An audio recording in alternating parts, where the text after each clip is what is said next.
Okay, so in the previous video I showed this DC brush motor with this gear tuning in an open loop velocity mode and controlling the speed at the shaft to about 60 RPM with 24 volts.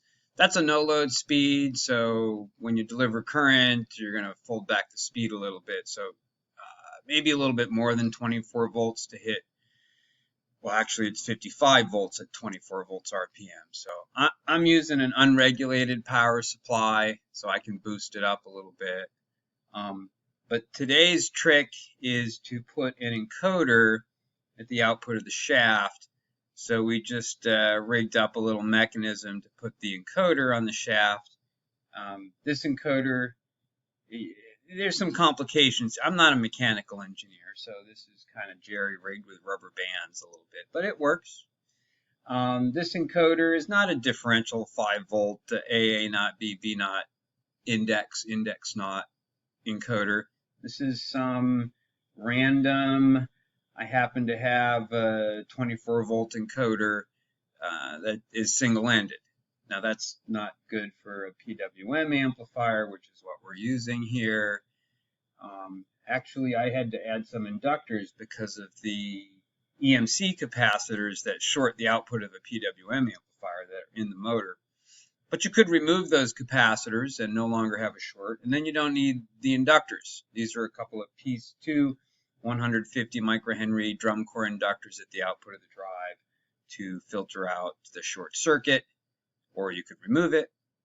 And this encoder can be powered from 10 to 30 volts, hence the 5-volt coming out of the drive through a regulator for 12 volts, and then the single-ended output going back into the drive.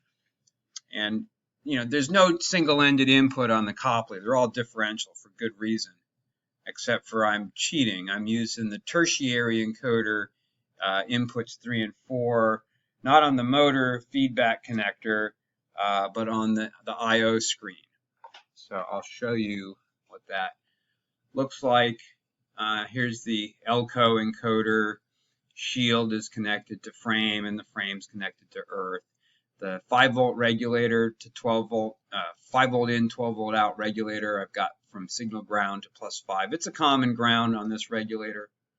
It's less than 100 milliamps, so that's fine. The drive can do several hundred milliamps. I've got an A and a B output for index, so I put in on A on 3 and B on 4. And then the plus voltage is between 10 and 30 volts. You got to watch out on the drive that you do not exceed 12 volts on these high-speed inputs. They're 12-volt max. You'd need some series resistance to drop it down, maybe at 10K or something. But we'll take a quick peek at that. So using this 2-axis drive, I've got 1 axis wired up. So inputs 3 and 4, digital, non-isolated, single-ended, 100 nanosecond RC filter, 12-volt max. Okay, they're just some CMOS type level, programmable pull-up, pull-down, max 3096. VCC 3.3 volts. All right, well, it's sufficient to take a single end. So inputs 3 and 4 here. You can see that, perhaps you have pulse and direction that's quadrature. This gave us the idea that, hey, maybe somebody has a third encoder for whatever reason using the multi-mode port, so they can't use it for an input of differential. This is what I'd use. Or the one on the primary or the secondary. Those are all terminated though, so maybe not so good for single-ended. The multi-mode may not be terminated. But in the parameter dictionary, I looked up tertiary, and if I set to the value of 24, if it was on the motor, you could do that. So I have a load encoder type.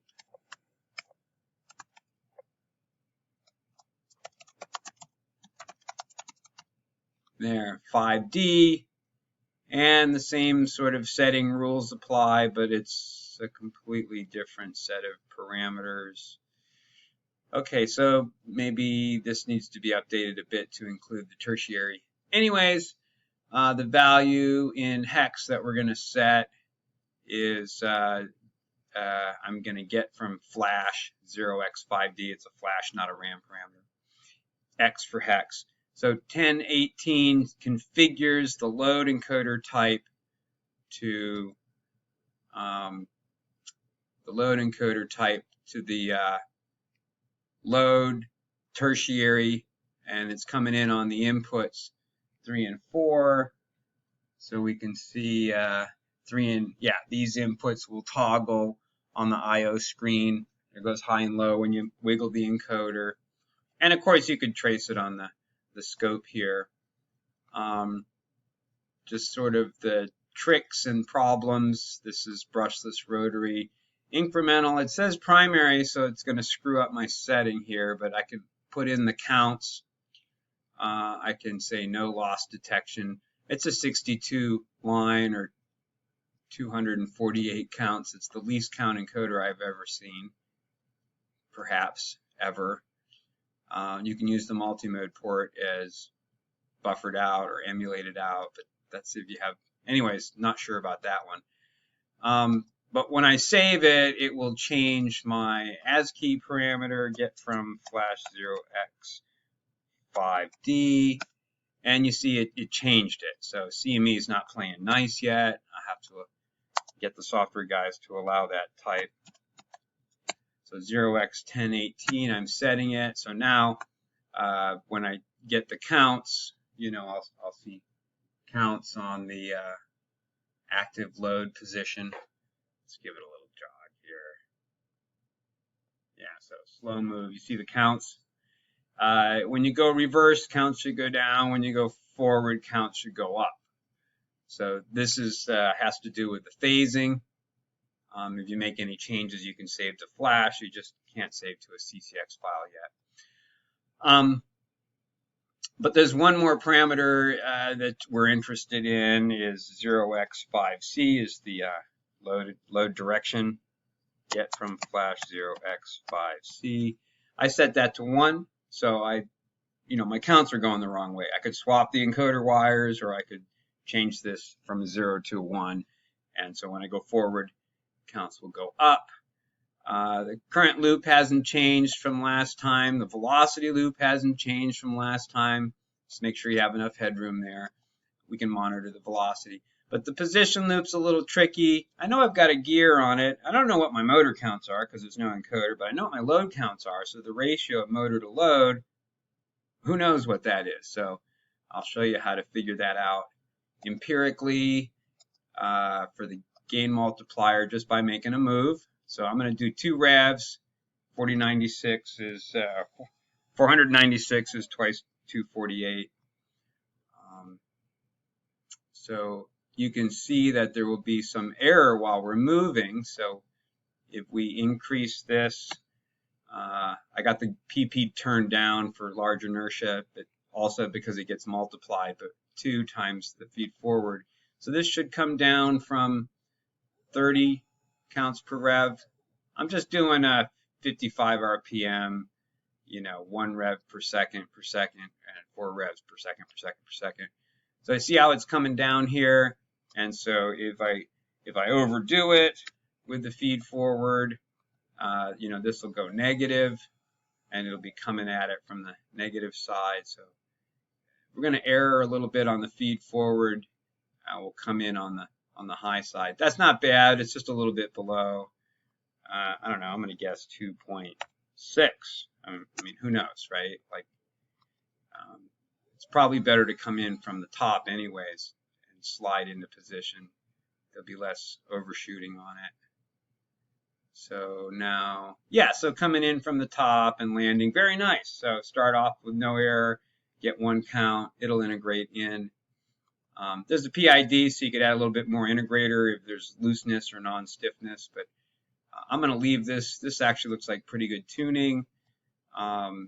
So again, all I did was turn the PP down, leave the VFFs alone. But we're going to take a look at the current here. You can see that while it's consuming some current, you get a little voltage limit warning. We'll take a look at the bus voltage. So there's about an amp, and then the voltage bus will show us. And this is velocity, actual motor velocity. It's not actual, it's kind of estimated. That's from our previous video when we tuned the estimated velocity and fudged the back EMF to make it work. But it's pretty accurate given, no information or not much information about the motor, other than, hey, at 24 volts it should go approximately 55 with no load. I got about an amp, so that's a little bit of load. You can see the voltage limit warning when the bus droops down to 24 or 25. So yeah, maybe a 48 volt power supply wouldn't give you so much warnings. It's not a problem, except for when you have higher currents. I mean, the speed torque curve shows the speed gets cut in half when you double the current from continuous to half a peak or something. I'm only using an amp. I think it's rated for 6.5 amps continuous, but then you're coming down off of the speed torque curve. That's a no load speed. So this is actually a little slower motor. A little higher voltage, just watch the temperature of the motor. If we go a little slower, as would be expected for a motor with that kind of no load speed, we'll do, I don't know, 40 RPM. So you can see, you can hear it's not overshooting as much. It's not voltage limiting. Power supply stayed nice. The estimated velocity, actual motor velocity, which is estimated, is hitting about 45. The actual motor velocity as recorded on the encoder is 40. So make the assumption that the counts per rev are correct on the load encoder, then the profile velocity is accurate. The following error is 0, so there's no following error. So the estimate is fair. I wouldn't go nuts trying to get it any better than it is. It looks nice, and it's well behaved. There's a little bit of integral wind up here, but we need the stiffness for velocity, and it only allows a few counts of following error. So the next step would be to load this down with 100 pounds or 50 pounds or whatever they say you can put on this thing, and take a look at the tuning. You might bring this gain down, and you might go use a little bit of integral in your position loop. There's other methods to bypass the velocity loop altogether and go right to the current loop, but I'll save that for another video. So yeah, DC brush motor with gear, encoder on load. This should be on the motor shaft, but I guess it could be somewhere else. Just be careful of all the mechanical backlash in between here.